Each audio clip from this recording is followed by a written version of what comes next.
से ये दोनों निकालेंगे।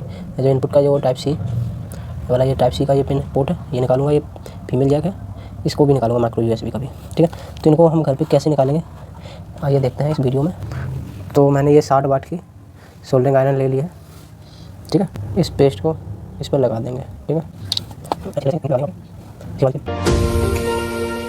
वायर ले लेंगे जो कि इसको पहले इस पर मेल्ट कर लेंगे अच्छे से, रखते ही मेल्ट हो जाता है भाई। इसके बाद इस पर लगाएंगे बढ़िया से, थोड़ी देर रखेंगे इसको, ठीक है। इसके बाद